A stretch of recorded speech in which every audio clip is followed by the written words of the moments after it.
Welcome, everyone. Today, we have something very important to discuss. And to do that, we're going to start something new. We're joining forces with experts, thought leaders, and pioneers to cut out the noise and focus in on the most important conversations when it comes to privacy, freedom, and human rights. So welcome to the first episode of Noise to Signal Radio.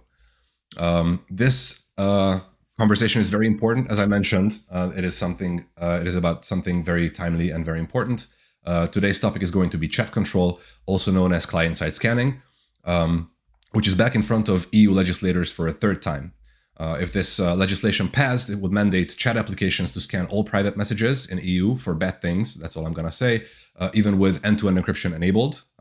So the scan would happen before your message is sent right on your device. That is why it's called client-side scanning. So this proposal just won't die, it looks like, even though it enjoys practically no public support, as far as I'm aware. And it clearly poses severe and pretty terrible danger to individual privacy and also security, as we'll discuss today. So today we're going to be discussing the basics. We're going to walk you through what chat control is and how it got proposed and how we got here, so that it's in front of legislators for a third time. We're going to walk you through the impact of this legislation and why it is a major problem, and also discuss its broader ramifications for Europe and the world. We're going to show you what you can do to stop it from happening, including future similar attempts, not only in Europe, but also elsewhere. So if you are in Europe, make sure to listen up, because this impacts your future directly and significantly. And if you're outside of the EU, also take note, because if this can happen in a supposed bastion of privacy, which is the EU, it can happen anywhere. Now, for this conversation, I am very happy to introduce our two guests. If you have been attending NIM community calls, then neither of them are going to be new. So I have with me today a veteran cryptographer and cryptanalyst, and also a NIM advisor and privacy advocate, Bart Preneel from the KU Leuven University. How is it going, Bart?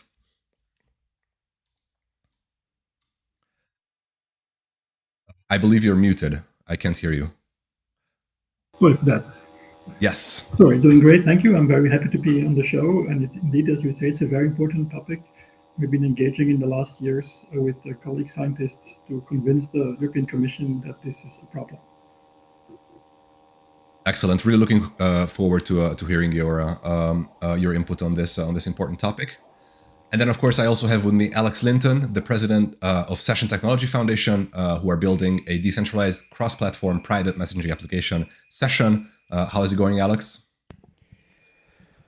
Hi, Sudo. It's going very well. Thank you. Very happy to be here. Excited to have this conversation with yourself and with Bart as well. As you've already both pointed out, it's such an important topic. And as of right now, I think it's back open for discussion. So it's important that we have this talk now. Exactly. It looks like it just won't die. Chat control is back again for round 3. Now, before we get started with the conversation, for those of us who are watching us live, just know that we are going to do a Q&A at the end. So if you have any questions to Bart, Alex, or myself, then make sure to leave it in the chat on YouTube. Or if you want to preserve your privacy and not log in with your YouTube account to leave questions, then you can also do so on the NIM Matrix server. We're also keeping an eye there. So with all of that said, and I'm turning to you primarily for this one, Bart, let's walk people through the basics. For someone who's never heard of chat control, maybe it's not relevant to them. What is chat control? The word chat control has been used for a regulation introduced by the European Commission in May 2022 to actually give access to communications, even if it's end-to-end encrypted. But this is all part of actually a larger fight. Of course, governments always had concerns with cryptography. They understand it's important to have secure systems and secure communications. But in the past, they always had the right to access those communications or systems with a warrant. And so the concern on the government side is that they claim that law enforcement, and what they don't say, intelligence services, can no longer do their jobs because too much cryptography or end-to-end encryption is being used. And this debate started heating up, I think, after the Snowden documents, because the Snowden documents showed that large-scale eavesdropping was happening and increased public awareness. And as a consequence, we got also an increased use of encryption, end-to-end encryption for messaging. We got a much larger fraction of TLS connections being encrypted. And so as a consequence, government claimed that they were going dark. Law enforcement said we can no longer do our job. Now in the EU, we have a directive, which is a EU legal decision, which has to be transposed by every member state. That's called e-privacy directive. And this is 2002. And more or less, this e-privacy directive is along the same lines that you could expect from the EU, which means communication should be private. That's essentially what it says, that neither service providers nor anybody else should look into communications. Whether they're encrypted or not, just by law, you should not look at them. And so law enforcement is not very happy with this because, of course, in the past, they always had the chance to tap conversations. By the way, if you look also today at if you make a regular phone call, if you still do that rather than taking a call on WhatsApp or Signal or any other new system, then there is some encryption, at least for the wireless part with your mobile phone, but the conversation on the fixed part of the phone network is not encrypted, and law enforcement has access there. Of course, based on a warrant. And from press information, we know that there is also the threat actor from China, Sol Typhoon, that has been massively using this to actually get access to our communications, to the extent that even there was an executive order from Biden in January of this year telling US government employees to no longer use the phone system for conversations about the government for their work, actually. But so governments always wanted access, and so as a consequence, a derogation was asked, an exception to the e-privacy directive. There have been many attempts to actually create a new e-privacy regulation to take into account the requirements of law enforcement. And also the advantage of regulation is that it's immediately into force in every member state, while a directive actually has to be transposed. And as a consequence, you have different implementations, different interpretations in every one of the 27 member states. So there was a long-term plan in the more than 10 years. People have tried to create the e-privacy regulation, but has failed.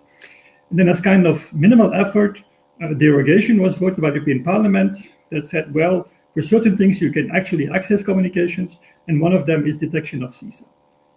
And of course, this I think is acceptable in the sense that what you have here is service providers scan, in this case, messages with pictures or maybe other information, and they try to match it against known child sexual abuse material. So this is more or less what is in place today. And since then, there have been several derogations. The last derogation that was voted is actually in force until April 2026. And the European Parliament has more or less indicated this is the last time they no longer want to give an exception to look into communications. Now, this derogation is only valid or applicable to communications which are not end-to-end encrypted, because if you use end-to-end encryption, then this derogation has no effect because it gives service providers the right to look into communications and filter it for certain things, certain content. But of course, if your communication is end-to-end encrypted, then this derogation does not help service providers or law enforcement to detect what they call illegal content. So in May 2022, the European Commission has created a proposal, which was then called the Chat Control Proposal. The official name is CSAR regulation, Child Sexual Abuse Detection Regulation, which would more or less say if you're a service provider, you have to be able to detect the distribution over your services of CSAM material, so child sexual abuse material. And the regulation is technology neutral. So we're not telling you how you should do this. We just tell you as service provider, if you offer services, you should be able somehow to detect whether or not such content is being transmitted over your services. And if one of your users does it, you have to report him or her. So that's the essence of the proposal. The initial proposal included images. So there is actually a large database of, last time I looked at the numbers, about 30 million pictures collected by NECMEC. This is the US organization for missing and exploited children. And so more or less, you have to detect whether or not any content sent between two users actually is such a content. But this proposal also included new content. So imagine I use AI to generate new content, or I have some content that's not yet in the NECMEC database. Even then, you have to be able to detect this. And the regulation suggested that, well, between the lines, it was suggested that you can use AI for this. Of course, it was technology neutral. It didn't say how you do this, but the only way you could do this is probably use AI techniques. And then a third aspect which you had to do was also you had to be able to detect grooming in conversations. So this was seen also as a serious problem.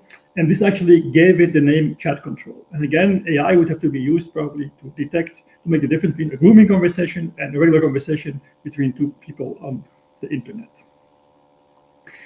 The next step in regulation is this proposal goes to the European Parliament.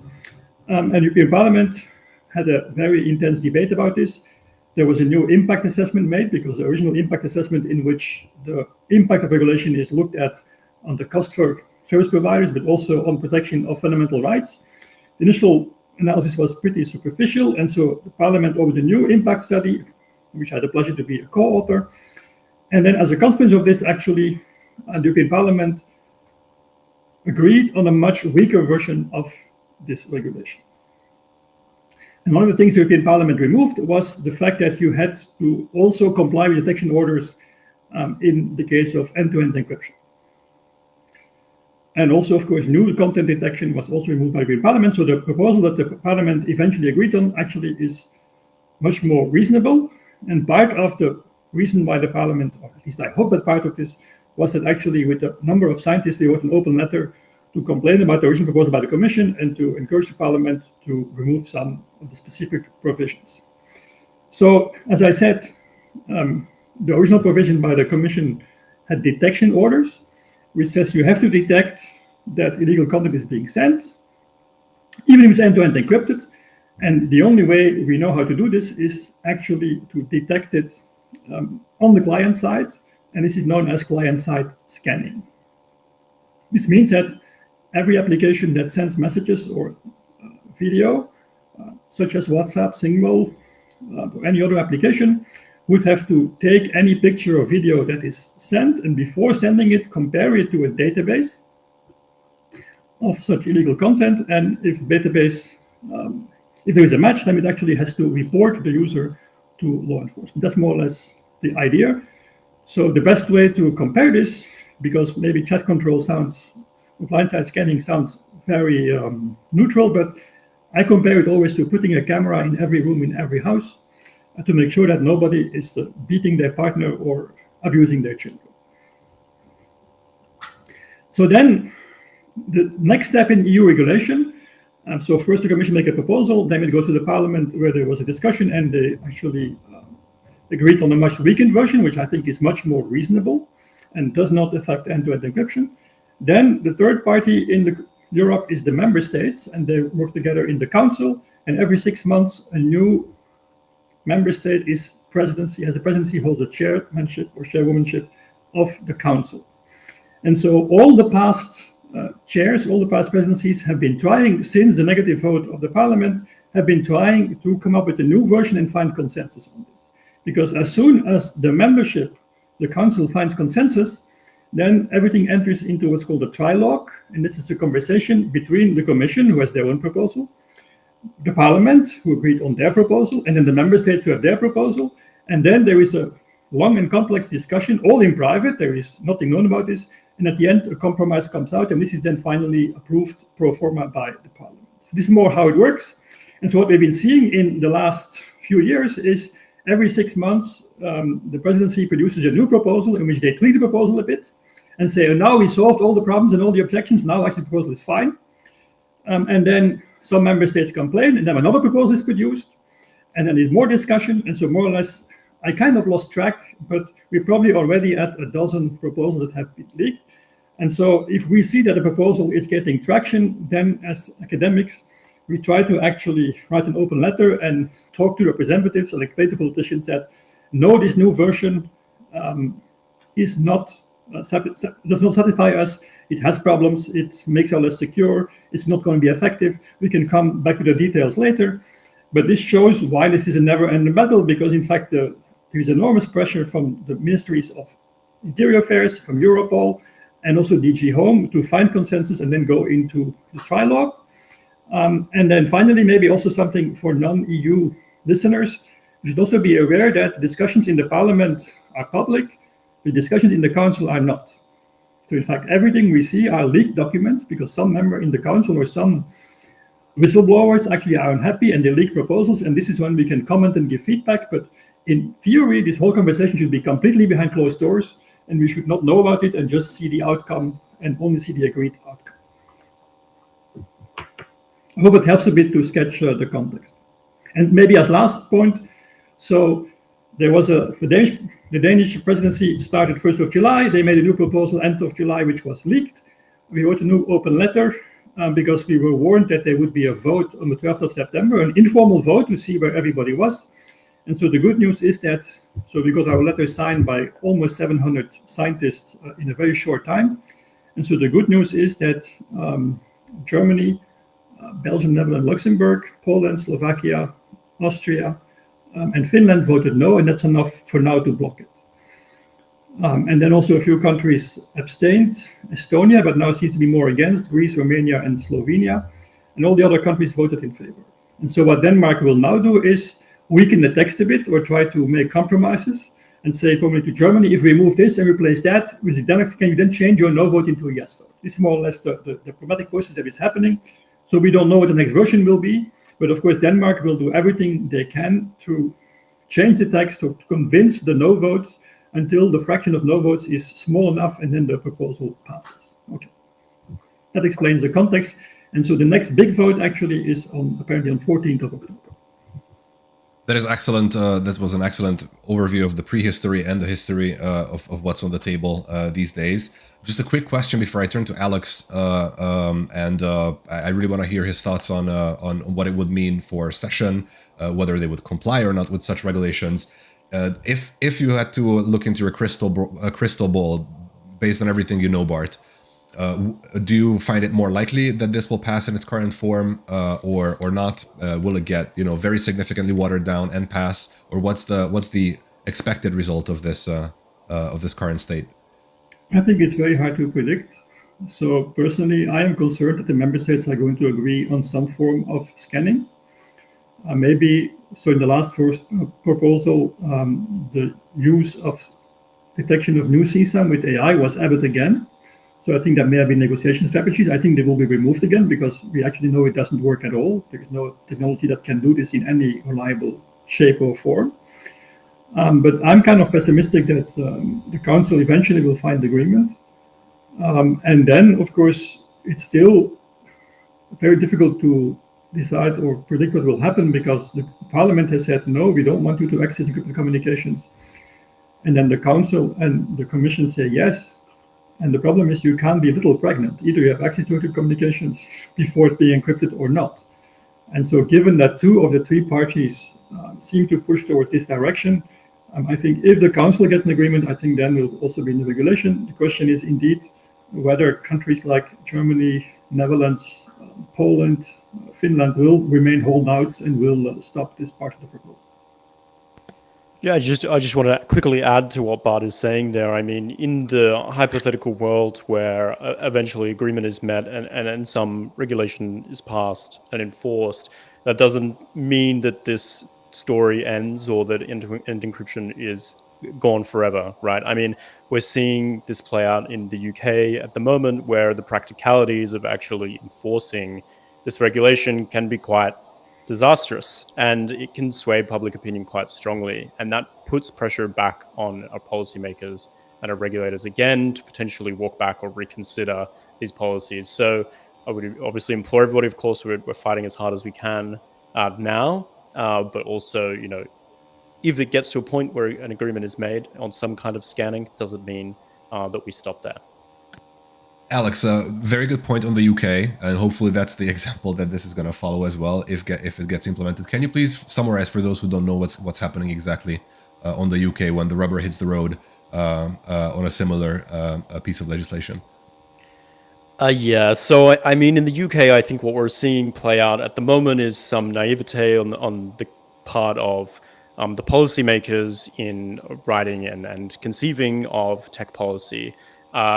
Some years ago with the Online Safety Act, now actually play out in the real world. And many of the warnings that were given by academics, industry experts, and technical experts have come to pass. So what is happening in the UK at the moment is age verification requirements have been rolled out very broadly for any services which are accessible by people in the UK. This is causing quite a lot of lashback, as of course people are being required to submit identity documents for simple services like Spotify, or in some cases even Wikipedia is currently in a battle whether it needs to comply with the requirements or not. And we're seeing very widespread calls to roll back or change this regulation.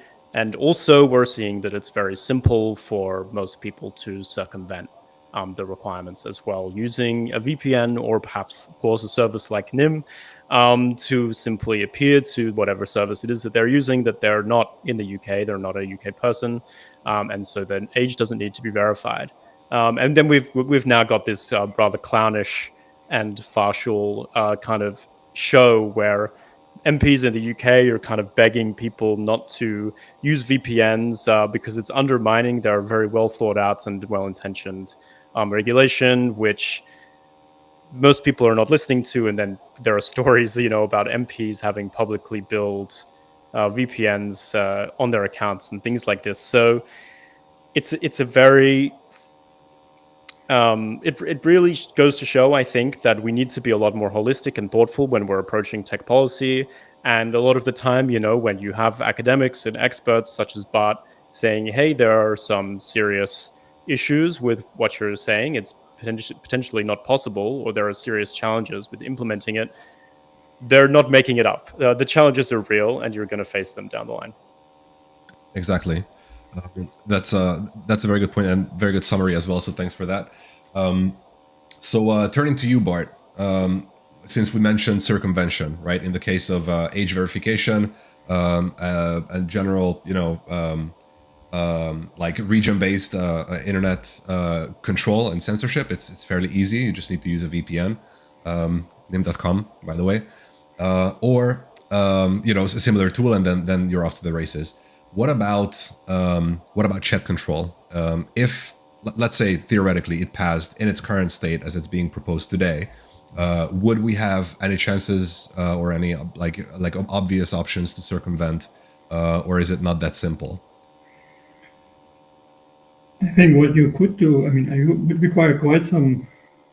You could use super encryption, right? You have first a tool in which you encrypt your image, and then you will send it to your other tool, and then of course it would not be detected. So it would of course require some extra management. You would have a second tool. I think age verification, by the way, is also part of the chat control proposal. That's something I didn't add, but this is something the Danish presidency added to it. And of course that's easier to bypass in many ways, but my concern there is, yes, you can bypass these things, but the next step is then maybe that the response will be to make VPNs and technologies like NIM and Tor illegal. So I think that's a bit of a problem, that so you make tech regulation that's not well thought of, and then you see it's being bypassed, and then you're going to actually make it worse by digging deeper in your hole and actually now make other essential technologies illegal. And so my concern, of course, also is that some service providers will stop. I would not really miss WhatsApp or so. I think it would be fine for me if they would be gone. But WhatsApp could decide to either stop services, or they could say, well, we will remove end-to-end encryption and we'll do detection again at the server side. And I think in both cases, users would be worse off. So maybe we can also take a step back. And one of the main objections we have against this proposal is it will not work. There is no way you can reliably detect, with the current state of the art, these images. Because as I mentioned, even the known images at this moment, 30 million, I guess, given the state of the art in AI and all the other technologies, will probably have 1 billion in a very short time, I'm afraid. So you can't put on every phone, tablet, and laptop those images. Okay, so because that, of course, would be highly problematic. So you can't actually match an image that you sent against this database, because first, there is no space for the database, and also this database content is illegal, so you're not allowed to have it. The solution is to a technique which is common in cryptography. You will hash these images, and then, of course, before you will send your image, you will hash your image, and you will check whether the hash of your image matches any of those, at this moment, 30 million hash values. That's all good and well, but of course that doesn't work, because I can change one pixel in my image and then the hash will be completely different. or I can change the colors, or I can crop or rotate.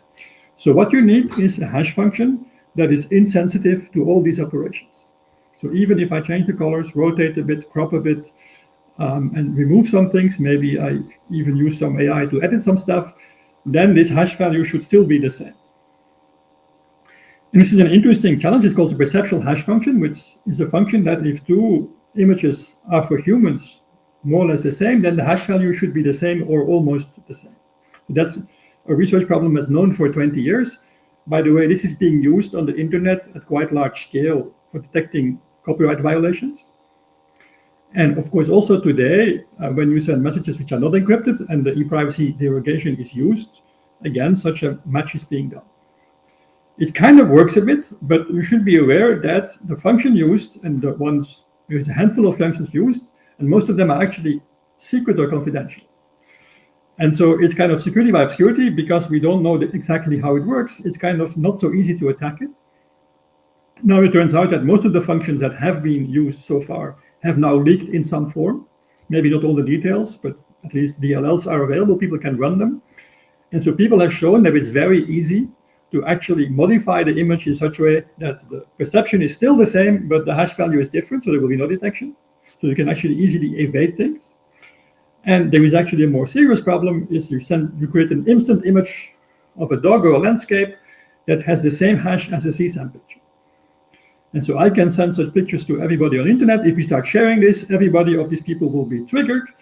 And more or less, if we do detection orders and client-side scanning as envisioned by the regulation, they'll just get many, many people that are deliberately triggered. Now, I did some recent research together with a postdoc, Diane Albarel-Leblanc, and we actually found out that if you look at the math, okay, with the current hash functions being used, and we have two designs which are widely used. Apple has neural hash. They still have it in every iPhone. We still don't know for what, because Apple claimed they would stop doing CSAM detection or they would never do this. And then PhotoDNA used by Microsoft and others. We found out that for those functions, they're highly problematic in the sense that if you take out how many pictures people send in Europe every day, on the one hand. On the other hand, you look at the database of 30 million known pictures. Our guess is that as false positives, depending on where your threshold you set, so do you report somebody after one picture, after two pictures, after 5 pictures? Depending on the threshold, you would report between 5 million and 300 million Europeans per year.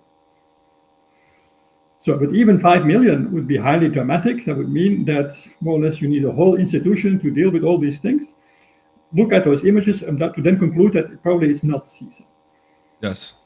So more or less, this shows for us that it's not possible. And by the way, this is without trying to attack things. We don't even need a description of those functions. You just use the ones that are currently widely used. So we think there is no good solution. And as soon as you're going to put such a function in every phone, everybody will know how it works. And cryptographers will have a trivial exercise to hack it and produce false positives and false negatives. And our message is the state of the art is not there, and it's a very hard problem. We don't think in the next 5 to 10 years we can actually design this. So this is kind of the core of the proposal, or one of the core technical objections is that you tell people or supervisors to do something, and we don't see any technology that can do this. Of course, there is a company, Thorn, and there is the designer of PhotoDNA. They claim that their stuff works, but it just doesn't work. And there is very little research. To be honest, also in our research, we can't use CSAM pictures because nobody wants to give it to us. So we have to do with surrogate solutions. And this means, of course, that our research is slightly less reliable. But the thing is, the people who have the CSAM don't want to show the evidence that actually it works. They just say, trust us, it works. While everything we study and other researcher studies shows that it's not going to work. You're going to get a huge number of false positives and false negatives. Yes. So an enormous impact on society, while in fact you will not achieve the narrow technical goal that you want to achieve. Yes. Now, related to so that was a pretty good explanation, a technical explanation of the challenges we face when it comes to image detection, right? But when it comes to text-based detections, let me ask you guys a question: how do you kill a child when its parent is not running anymore?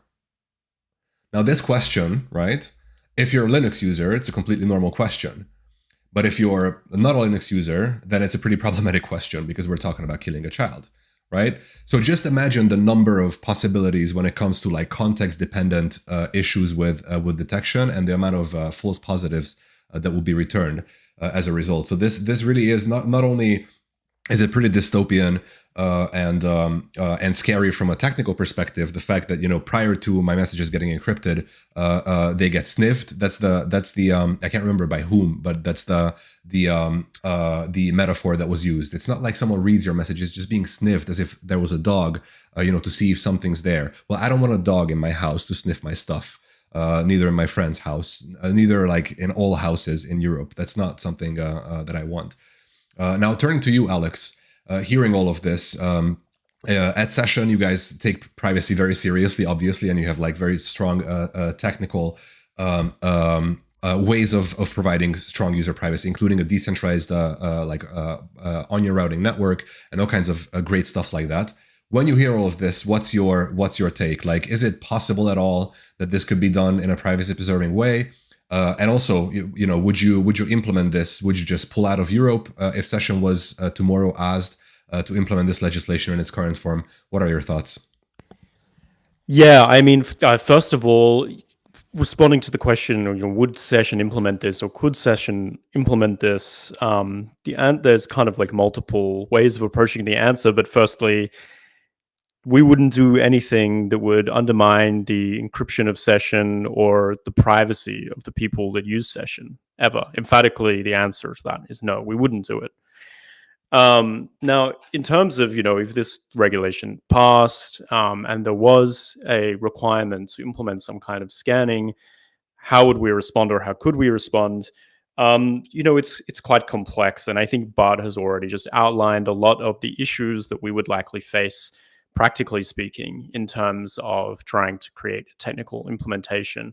It most likely just wouldn't be possible. And that's because of the way that Session is designed, right? I mean, we're not operating the servers, so we couldn't do server-side scanning. We're using end-to-end encryption. We have no control over the keys that are being used, that are generated on people's individual devices. And the server code and the client code is completely open source. That's another large challenge with a lot of these scanning technologies, is that they are not open source, as Bart's saying. They're quite opaque. There's very little understanding deliberately given to academics, researchers, or technicians as to how they're functioning and how they work, which means that implementing it in an open source environment is very challenging and likely just wouldn't be possible. Besides which, of course, I mean, hypothetically, say we all woke up tomorrow and we'd been lobotomized and changed our minds completely and went ahead and tried to implement client-side scanning. It would be relatively trivial for somebody else to then just distribute a version of the Session client that did not contain this scanning, and, you know, distribute that on GitHub or in some other place outside of the purview of the app stores, of course, because they most likely wouldn't allow it. But it would still be possible for people to access this technology. I mean, it's not really feasible or possible to ban end-to-end encryption in a meaningful way. And like Bart was saying earlier as well, people could just go ahead and use PGP or some equivalent software and encrypt their own messages for themselves before they ever sent them through a messaging app or some other electronic service provider. So it really would most likely not be possible for Session to comply with this kind of regulation. So, I mean, we wouldn't be able to comply, and that's the end of it, really. We'd have to figure out what the consequences of that were should it happen. So maybe I can add two things to that. So I think Apple, before the European Commission made a proposal, Apple made a proposal in detection using private set intersection, so using sophisticated privacy technology, where more or less you have a database at the service provider and database in the client, and they would then do intersection. So it was even intended to also work in your iCloud pictures. So you can look at this from a privacy perspective and say this is optimally private because you only leak something in the intersection. But even then, Apple actually withdrew their proposal, and afterwards they even explained why they did, which is a bit rare for Apple. They really don't explain why they do things. But so I think stepping back from the fact that it's very hard to do it known content, it's almost impossible to do it on new content. We can discuss that more. But I think even if you could do it, imagine you could find illegal content and have a tool to report only people with illegal content, and you'll be sure it's always correct. If you build something in like this in every phone, what will stop some regimes to, instead of having only CSAM there, having their content critical of the government? And in Europe, we have some concern with some regimes which are already like illiberal democracies. I think the other side of the Atlantic, we see similar shifts. I guess if we look more to the east, we see similar things. So more or less what you could add to this database of CSAM, you could add also memes critical of the government or of the president. And in real time, you would find out who has shared or sent this meme. And so I think this is clear that you never want such a tool to be there. So even if you would defend the CSAM, even if you would believe it worked, and even if we say we can do it in a fully private way, if you look at it from a distance, it's the most dangerous thing you can have, because it's very hard to guarantee it will not be used to detect also other content. And Europol already has been very clear that for them, CSAM is the file they can get support from some members of parliament, because of course nobody wants to harm the children, but that they want to extend the usage of this to detection of organized crime and terrorism. But I think the more dangerous use, of course, is for political use and to find those who are critical of the government or part of the opposition. And I think that should be enough to really look at the system and say we should never have such a thing where every device is scanned for content, and in particular because we know this is hashed content. So in fact, it's very hard to show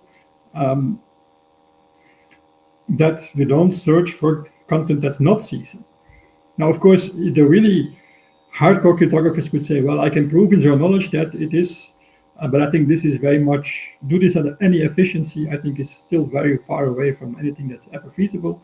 Apart from the fact also the problems that I mentioned of perceptual different images having different hashes, I think this is, in my view, probably an unsolvable problem. Now, I am from Hungary. So when you said some countries in Europe which are illiberal democracies, I understood the reference. Like one of the major references, of course, is to my country. And you guys are aware of Pegasus, which is, of course, a different matter because it's like a targeted, so it's deployed on like a target person's device. It was already, by my country, used to spy on opposition politicians and also journalists. So yeah, this is, I never actually thought of this. So this is a very interesting angle. And also pretty scary and terrifying that you could just silence dissent or unwanted opinions through the same technology. I think as well as this having kind of extra jurisdictional consequences in terms of how less free democracies or just less free states in general might use this kind of technology. There's also consequences when it comes to national security. I mean, coming back to what Bart was mentioning right at the start of the call about security of government communications. I mean, if you bore a hole in end-to-end encrypted communication, then how do you expect your own government's representatives, your own state secrets to be kept secure properly? It's simply creating a huge issue for yourself. And there are very sophisticated state actors who will be very happy to exploit those weaknesses. That's a very good point, and maybe it's kind of funny to see that I think the previous version and the current version, the Danish proposal, have now exceptions for national security conversations. I think so.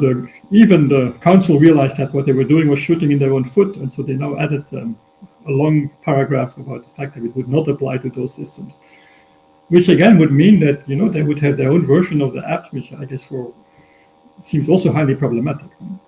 Yes, and it also adds a dimension to this whole thing, which is the classic rules for thee but not for me situation, which is just I don't know. It's kind of absurd that it could. I understand the national security concerns, but still, it's kind of absurd that it could. The hypocrisy there, that you would actually tacitly admit that this is like a major way to compromise security by not subjecting leaders in national security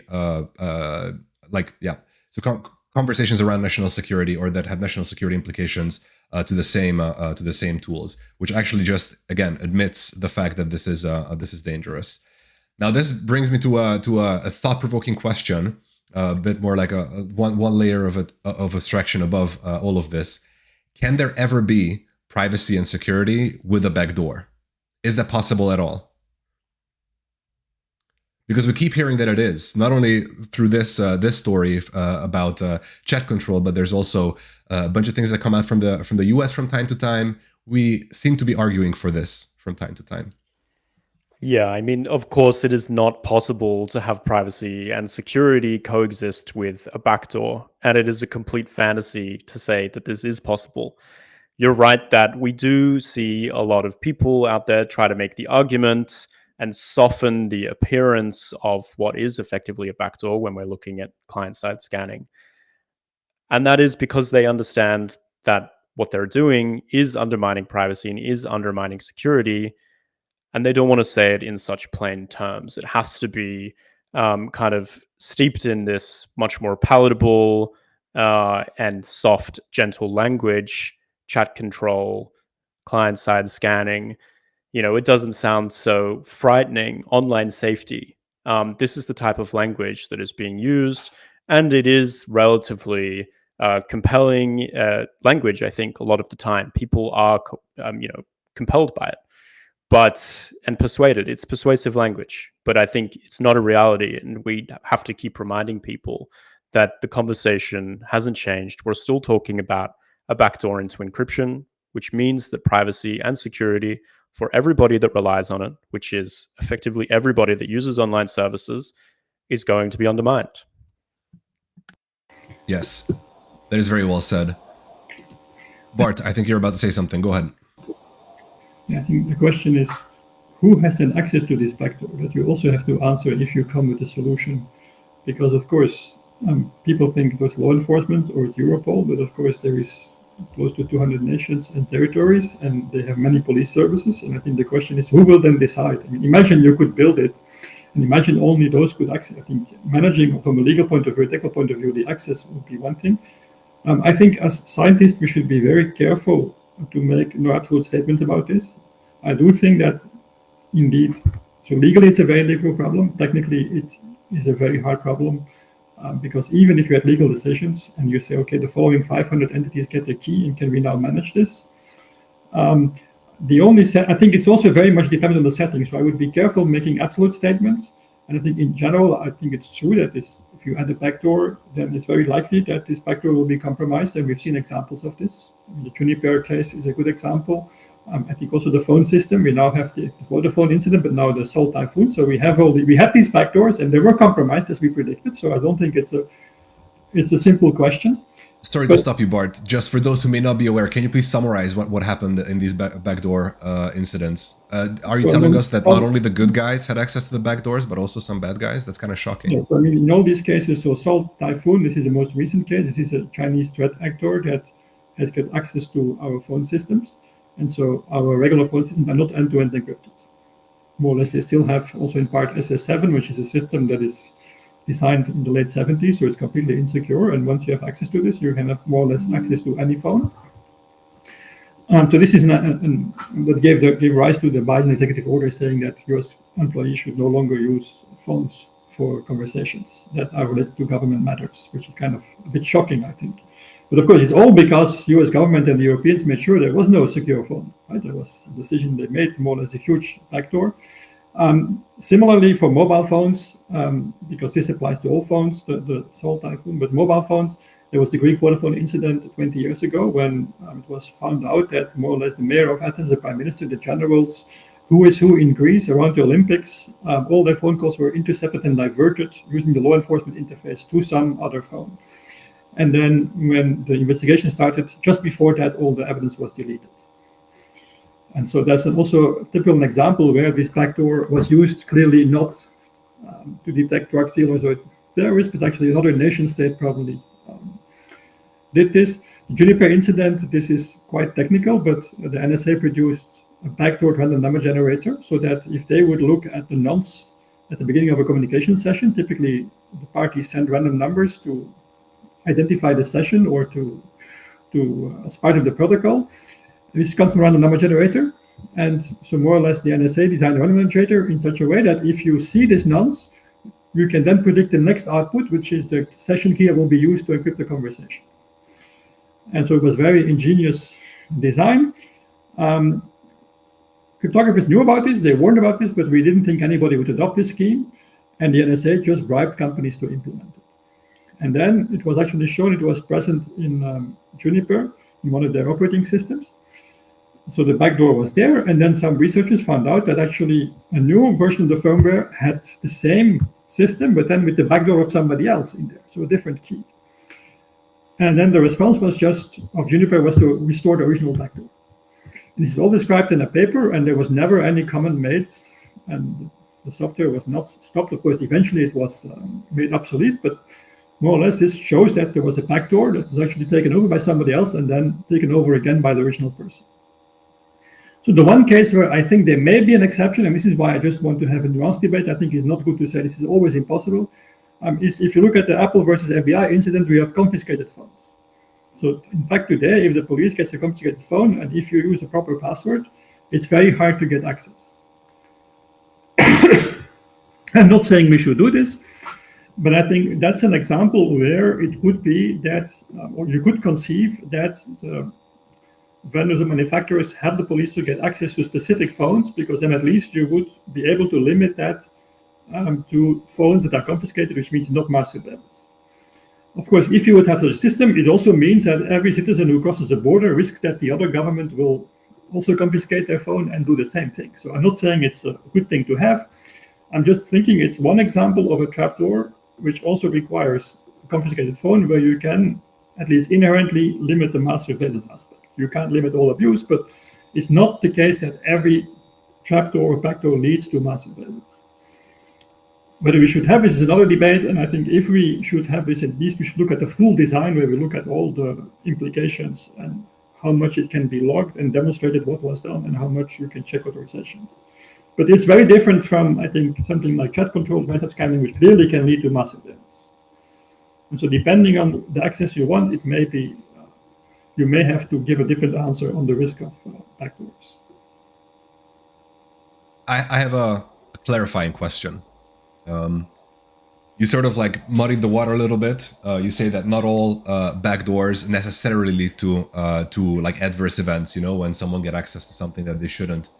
But is it fair to say that just by virtue of something having a backdoor, it is necessarily less secure than the same thing would be without the backdoor? Yes, it's more complex and it's less secure. And you would have to trade off to see what the security loss is.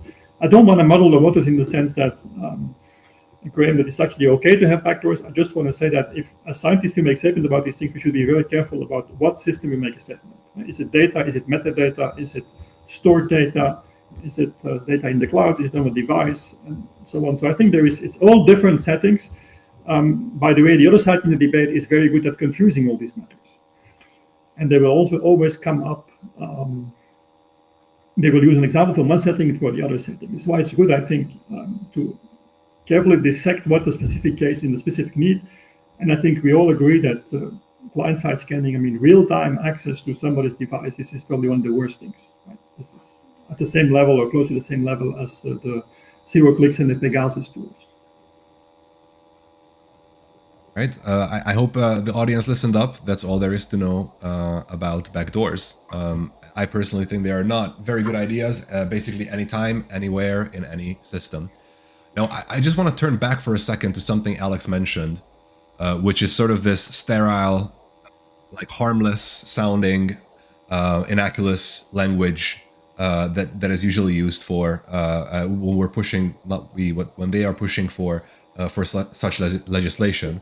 So, you know, to spell out what chat control would be, it's basically broad, automated, government-mandated, all-encompassing mass surveillance of the population. That doesn't, you know, really sound that nice, I would say. It would probably not pass. So my question to actually both of you, but maybe Alex, you can riff on this a little bit. What can you do against the language games? What is the best way to counter the language games without fear mongering, just you know, pointing out the facts? Yeah, I mean, look, I think the scientific community has a big part to play in this because they understand the actual material reality of the proposal and what its consequences are going to be a lot of the time. And they can kind of decode, as we say, this, I suppose, cryptic language or persuasive, softened language that's used in argument for something like client-side scanning. I think the best way to approach it is to speak about it in simple and plain terms, not to kind of engage in a waltz of, okay, you're going to use your word games and I'm going to use mine, but to speak simply and directly and say, no, this kind of proposal does undermine encryption. It would be tantamount to a backdoor. It's not just client side scanning. This is going to completely undermine end to end encryption. They're incompatible ideas. And so I think when you put it plainly, you can cut through some of the nonsense. And I've seen, a lot of spokespeople out there. I think Meredith Whittaker does a very good example of this from Signal. She speaks very well on these topics of just getting straight to the issue and straight to the point when she's asked questions about things like client side scanning or age verification.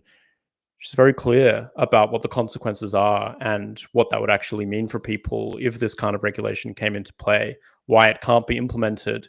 And I think that's the best approach. Bart, anything to add there? Yes, I think it's interesting, of course. So one of the reasons that I think chat control actually is a term, I don't know who coined it, it actually is a term that kept people's attention. But then, of course, as a consequence, in one of the variants of the regulation, the chat detection, this grooming detection, was actually removed. And at the current version, it's actually said, like, we don't think it's mature enough, but as soon as it is, we will put it in there. More or less, it's kind of, it has been removed formally from the proposal in the current version, but it will come back. And I think chat control is definitely a term they don't like, because I think it gives to people much more the image what is being done. Actually, it's being controlled, what you're saying in your chat. So I think indeed, in general, terms matter. And so again, in one of the versions, it started appearing. There is a whole long page in this regulation saying that we don't break end-to-end encryption. So it's really like newspeak, that even the regulation that breaks end-to-end encryption has a whole page explaining that, in fact, we don't break end-to-end encryption because we don't touch the keys, we don't break the mathematics. So, but it's even, I think to me, it's very concerning that people are willing to do this, because it clearly shows that they're even believing their own lies, more or less. Right? I mean, I don't know how you can believe this, but okay, I guess you can, but then you actually think that in the regulation you should write whole pages about this, the fact that, but obvious to any expert, it's obvious that what they're saying is complete nonsense, but then they spell it out in even more detail that you can actually easily refute it or find out that this is actually nonsensical. But of course, I guess the answer is that they can point to some politicians and say, look, article so-and-so says we don't break end-to-end encryption, so the scientists are actually talking nonsense. I guess that can be the only argument I can see why they do this. But it's clear that there is an enormous, sophisticated war of words happening, for sure. I mean, we should not be naive there. There's quite some effort being spent on selling what they want to sell. I think there's absolutely a kind of this semantic argument that emerges, like you're saying here, about saying, well, this time it doesn't break end-to-end encryption according to this framework that we've invented. And I think we see a very similar kind of semantic line of argumentation playing out when we start talking about online safety. And there's a lot of epistemic questions about what is online safety, and if you look at the Online Safety Act, which presumably is protecting people's safety, would say that safety is increased surveillance of people's online activities, increased verification of people's identities and age online. But if you look at the research, actually, things like encryption and privacy protections are very important to online safety and protecting people online.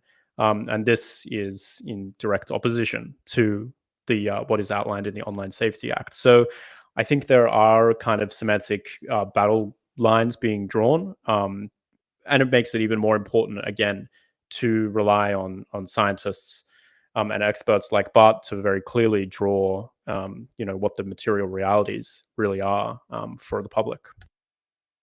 Yes, that's very well said. I will add here to the semantic part of all this. I don't know if it counts as semantics. It's a bit of a gray area, but there's the think of the children aspect to this. Obviously, when we speak about children's safety, it's a very visceral. It invokes a very visceral reaction in all of us. We all want our kids to be safe, especially from terrible things that chat control claims to protect them from.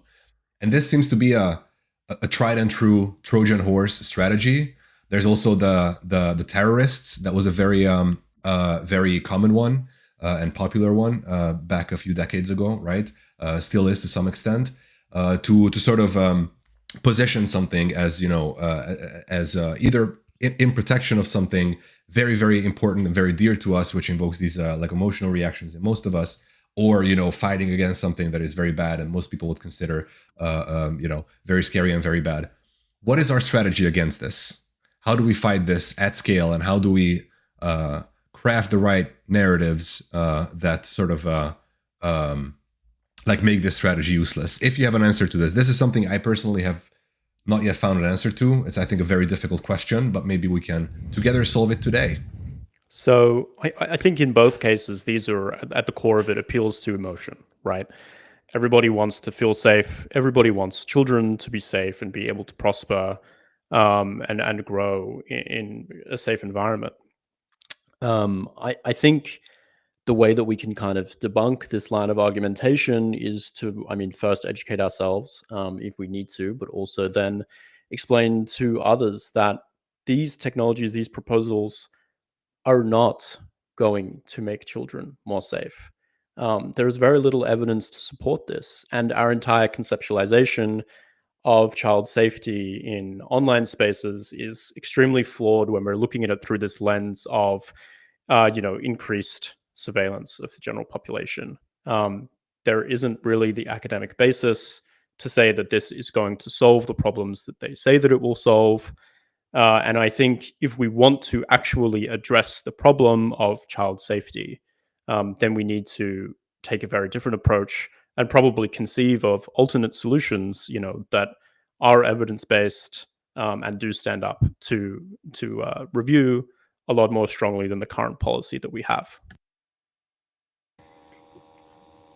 Obviously, I'm not an expert in protection of children. I think I can recommend definitely also to read the impact study done by the European Parliament 2 years ago. I think there were also experts from this domain who actually wrote about this. I think one observation is that CSAM detection is already too late. The children have been abused, and you're only limiting the spread, or maybe the fact that somebody can make money out of it. But in fact, the abuse has happened. There is a very extreme case where apparently some people offer real-time services. They actually sell you real-time views to child abuse. I think this is very extreme, and I'm quite sure the platforms must have tools to detect this without detection orders. So I think that's the other problem. I think something good, because I think we always say bad things, something good thing about the current version of the Danish proposal, to be optimistic, we also pushed for this in past open letters and debates, is to put more pressure on service providers, especially of large service providers, to do more if people report CSAM or abuse, to actually go after it and to respond faster if, for example, there is a request to take things down. And so I think there definitely service providers can do more. And I think we cannot accept that if people report these things, that service providers say, oh, we don't have time, or we're looking into this, or maybe next week. So I think definitely this is a good thing that's now in the proposal, and that's probably will have more positive impact. So I think it's also good when we say that things are slightly evolving in the good direction. I think another observation is that if you talk to experts, and again, I'm completely out of my expertise here, but one of the ways that teenagers develop is by sexting. And this is going to be a dramatic problem. In fact, you say you want to help the children, but then the teenagers will be reported to the police services if they do what teenagers happen to do. And this also has enormous social consequences. And it will clearly be more than a few images, so they will be reported. And then somebody will have to decide, oh, this is just innocent Alice and Bob experimenting, or this is actually somebody who has to go to jail, or we have to go there, confiscate all the machines. And I mean, this can have dramatic implications. And so it clearly shows that if you care about protection of children, in this case teenagers, you're actually doing the wrong thing, and you actually make them feel uncomfortable. Yes, that is such an excellent point. And not only teenagers, by the way, just saying. So it's installing someone, listening to your conversations at all times, whether it's an AI model or an actual person. It doesn't really matter. It's just not a great experience for anybody. Private conversations are supposed to be private. Now, shifting gears a little bit, I wanted to ask what you guys think about this proposed legislation. Obviously, we are in the West. We like to consider ourselves as like bastions of privacy and freedom.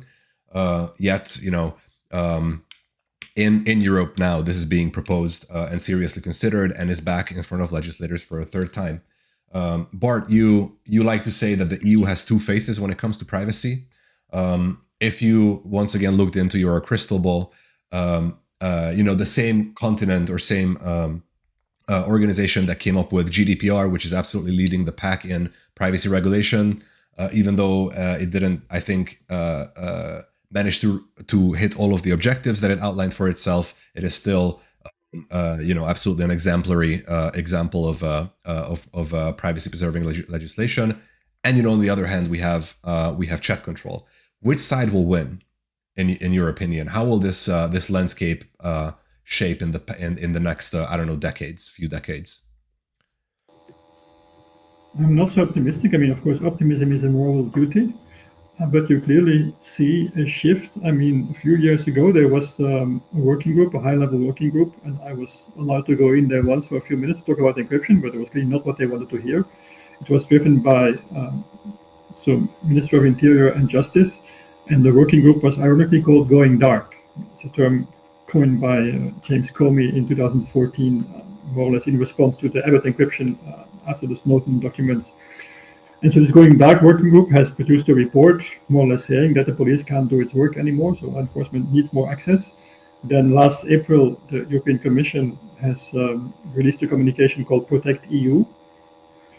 And more or less, to summarize it in a few words or a few sentences, law enforcement has access to more data, although my analysis is that law enforcement has access to more data than they ever had. They have cameras everywhere, cars register where they have been for months, and this is stored in the car, but also communicated to the dealer or the car company or the lease company. So I think we clearly leave traces everywhere. I mean, even every trash can detects which MAC addresses came by. I mean, it's very, very difficult to hide one's tracks. And still police say they have no data, but so more or less there is an agenda out there for the police to get more data. The Commission is also starting up a working group. And it's very interesting. The framing of the working group is we have to explore how the police can get access to encrypted communication. So not if or under which circumstances, but how police can get access to encrypted information. And so it's clear that there is a push from the Commission side and from a number of member states to actually expand this, and that the CSAM case is just, I think it was the easy case to break open the door. This is really my concern. If here the regulation will be accepted, I think that's just the first step, and then it will go much further. At this moment, I think it's good to see that some member states understand the implications. I think some of these member states are very close to Russia, and they understand what it means to have weak communications and what the implications are. I think also Germany still has a very strong memory of what happened with East Germany and the Stasi and the massive spying. So I think that means that they're very concerned about this. But I think it's very difficult to predict what's going to happen. I mean, personally, if I look at the list of countries, I gave the list in the beginning, who are for and against. So I think it's very difficult to predict what's going to happen, but there is quite some countries where apparently, I would say, the right wing or the law and order factions have getting a lot of power. And I think the Commission itself is more or less following the winds of the member states. So I don't think that they will themselves make very strong initiatives, but if they full pressure the member states to go in a certain direction, I think they will go there as well. And I'm afraid also the parliament, after the last election, also has shifted more right-wing, because the parliament that weakened chat control was the previous parliament. And so we actually also don't know what the current parliament will do. So I'm a bit concerned, I must say. I think on the other hand, I see there is some traction on some of these issues. The difficulty is really that it's a debate member state by member state. This is a very big problem for the EU, also because lack of transparency. It's very difficult to have an EU-level debate. And there is a debate in the Brussels bubble. Of course, being close to Brussels, I'm often part of this debate. But I still think that what happens in member states is very important. And the Council has a lot of power. And so it's very hard to predict what's going to happen there. But if I would have to bet, I would think a shift to the right, and I'm kind of concerned that indeed whether the member states who are concerned about this will be able to stop this. All right, gentlemen, we've been doomy and gloomy all up to this point for a very good reason. Now it's time to head towards some a bit brighter waters, so to say.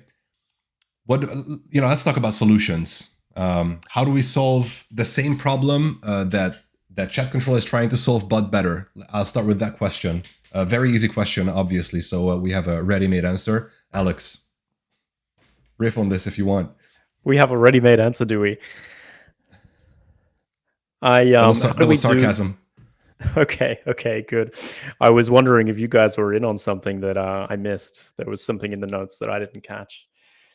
How do we do what chat control is trying to do, but better? I think that it would be a mistake to accept the premise of chat control. I think that at the moment, as Bart was already saying, it isn't actually really possible unless you're a very sophisticated actor to go dark, right? So if we're looking at this from a law enforcement perspective or a signals intelligence perspective, the amount of information about private individuals that is available to you is higher than it has ever been before. And the capacity to surveil, individuals is extremely high. You have access to a huge amount of data. And so I would challenge the notion that we actually need to do chat control, but better right now. And until there is some kind of silver bullet technical solution, which I'm not sure if I would imbibe in that kind of technical boomerism, to use an old term. But I don't think that this should be a North Star for us to say that this is something that we need to do. I think that what we're seeing here, to some extent at least, is scapegoating of technology for what are actually societal problems and institutional problems that, of course, technology plays a part in because it is intertwined increasingly with our lives in modern times. I think that it's increasingly mediating everybody's public, private, and intimate lives. So I think it's important. It's a part of the equation. But saying that it's the entire problem or the entire solution is, I think, oversimplifying what are very complex societal issues. I think the first thing we should do is, of course, try to make sure children don't get abused. And I think this will require social services and social structure. I think in terms of spreading the information, I do think service providers can do better than they have been. Many of them make big profits from advertising, but then they don't invest enough to actually deal with these kind of excesses on their platforms. And I think, of course, it's end-to-end encrypted so they can't see it, but it doesn't mean they're not responsible. If somebody reports that, for example, user A is harassing them or sending them unacceptable pictures, they should actually take the necessary action and not let you wait weeks or not just ignore your request. I think that should be definitely something they can do. I also, and I'm not an expert, but I would think that here I would let the police should do infiltration. I mean, I don't think that we're dealing here with millions of people in Europe who are child pornographers. I think it's a small group, probably many people who are sick and need social help. Probably you have to find them first. And then, of course, there is a small part of criminals who try to exploit this. But I think if you want to make money, you have to have a big reach. So it should not be too difficult to find those because they want to sell their stuff. So I think then going after 500 million citizens because there is like maybe a few 10,000 to trying to profit and selling illegal content on a large scale. I don't think you should go after the devices of 500 million people. You should actually try to find out those people who do the thing. And I think the people who are customers, they probably need help. Again, this is beyond my expertise, but they need help. And maybe you have to detect them, but again, in a subtle way. And I don't think you need to go to all the devices. I think it's clear to me that this is not the main problem or the main reason why they want to go after encryption. The real reason is beyond CSAM. CSAM is just the one they can sell by emotion. And in particular, I think to politicians. I think that the general public, it also works until you start telling everybody the details. If they present the details, then they also get concerned. Yeah, I think just to add like a small footnote to what Bart's saying there, I think at the moment there is kind of a rise of authoritarian thinking in Europe, but also everywhere around the world. And as a result, we're seeing a period of austerity when it comes to funding frontline services that would actually be helping those who have been harmed or even in prevention in social services. And instead of putting, funding towards those kinds of services, we're seeing a lot of money being funneled towards, tech solutionism vendors like Thorn, who raise enormous amounts of money and stand to make potentially even more if regulation like chat control is passed. And I just think we're thinking about this problem and its solution in entirely the wrong way. Yeah. All right. Now that we solved everything, and our solutions are way better than the one that's being proposed. Before we get into audience questions, Bart, this one is for you. If someone is watching from a European country, what can they do today? So Denmark is pushing for a vote before the 15th of October, I think, an initial vote on the current form of the proposal. What can someone do to tip the scale as a European citizen? Yeah, just to be sure, I think Denmark will revise their proposals in July and then try to force a vote on 14th of October. I think because they got a no on the current one, so I guess they will try to fine-tune it. I think what you can do is write to your politicians. There is also quite some NGOs you can involve with. And if you're a scientist, I mean, we still have a petition that's out there to be signed.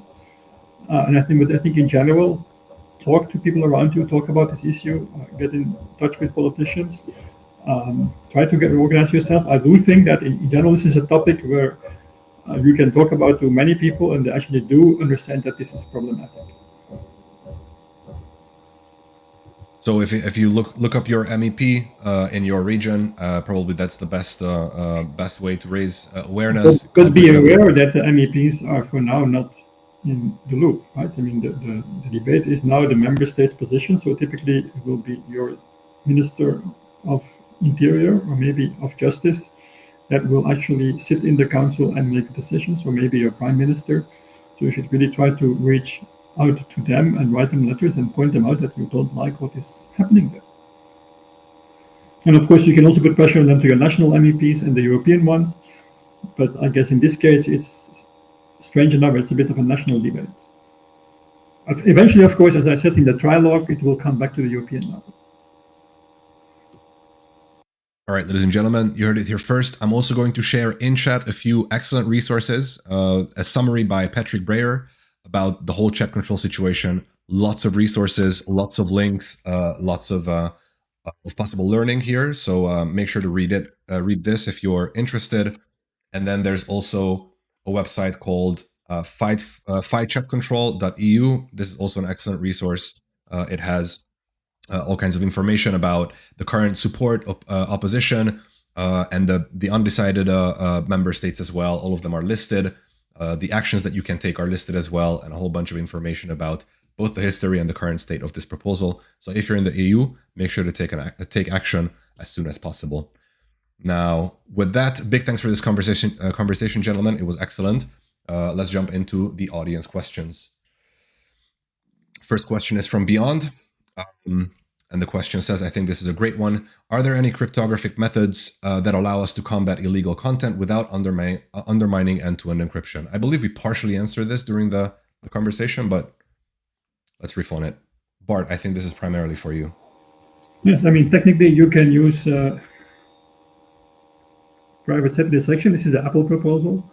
You could use fully homomorphic encryption. You could use multi-party computation, so the more generic techniques, which are not scalable at this moment.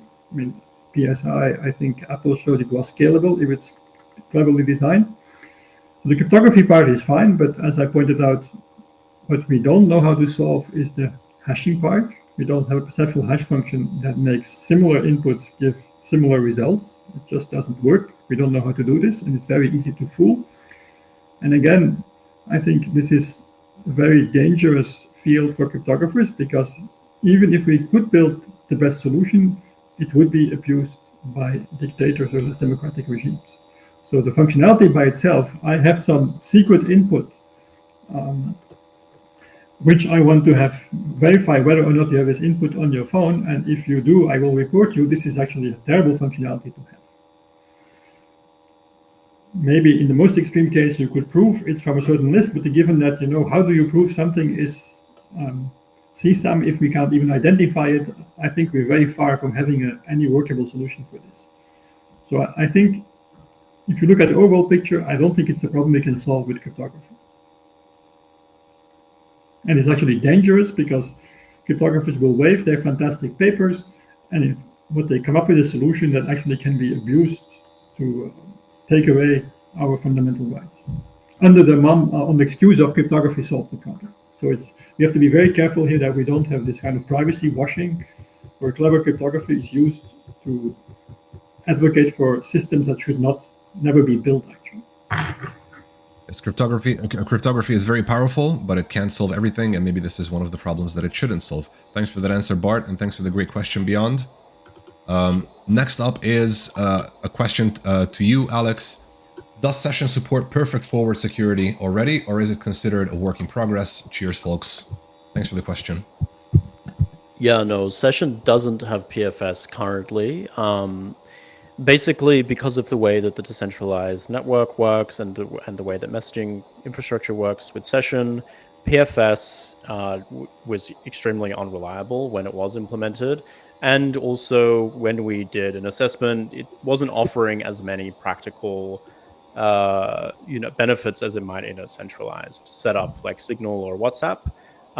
So at the moment, there is no PFS, but we are aware, of course, that a lot of people are big fans of perfect forward secrecy, and so we're always keeping a monitor on whether it could be re-implemented and what the feasibility of that would be in our specific context. Thanks for that answer. Next up is something to lighten the mood. I'm gonna grab it, prioritize it in front of other questions that we have to make sure we have time for it, and I want to list everything that we can actually list. Is there any good privacy news, or everything is just bad news? Sad face by Crete. Thanks for the question. Very good question. What are your top positive privacy news these days?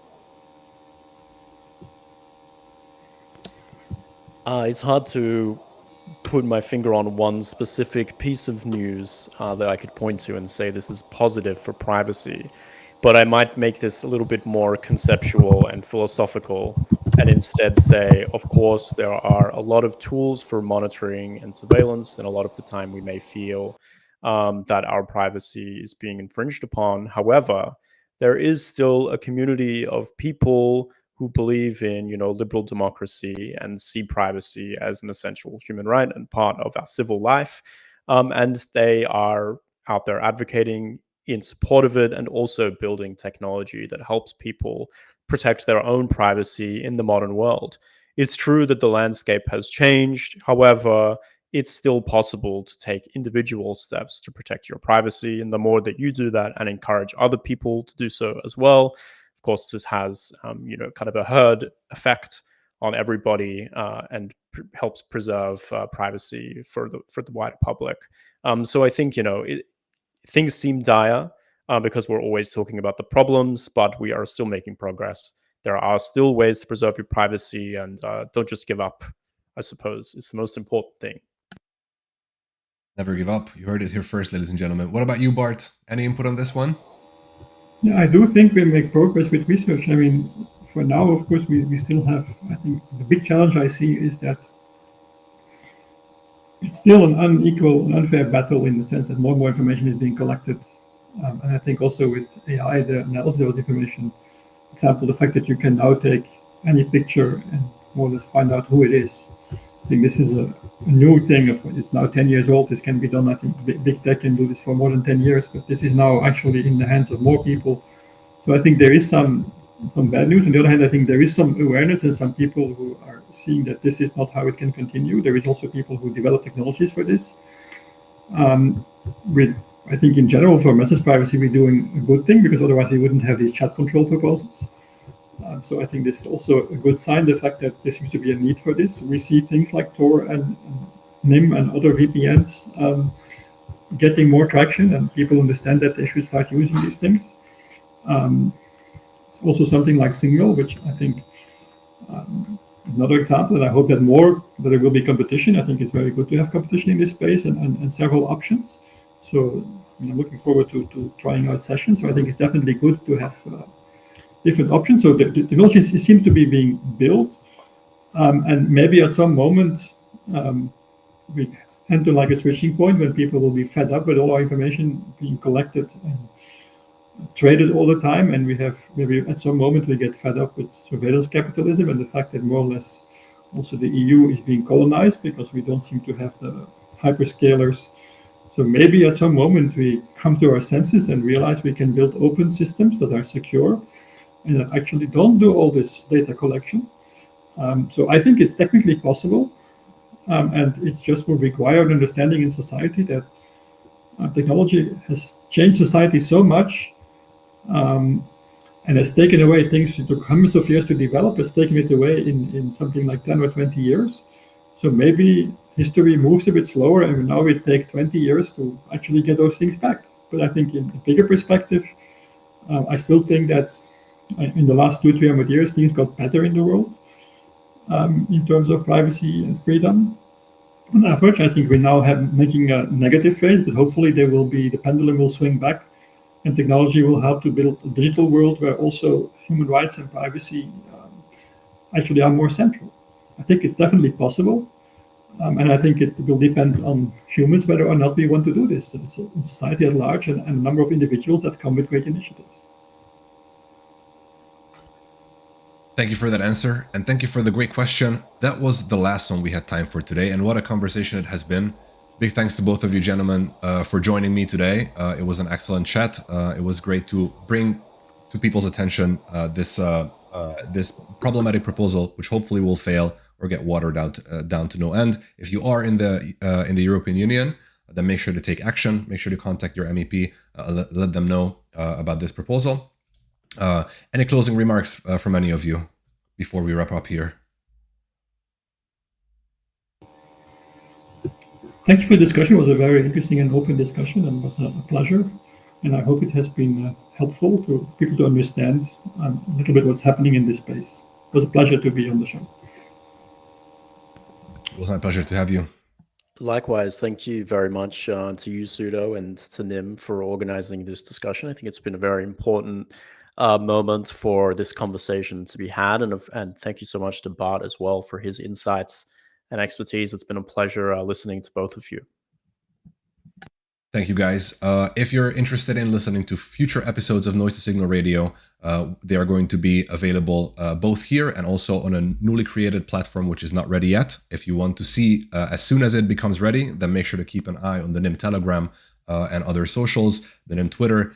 Link will be shared in the chat. And big thanks to everyone for joining us today, especially our guests. It was a lovely conversation. See you all next time. Bye, everyone.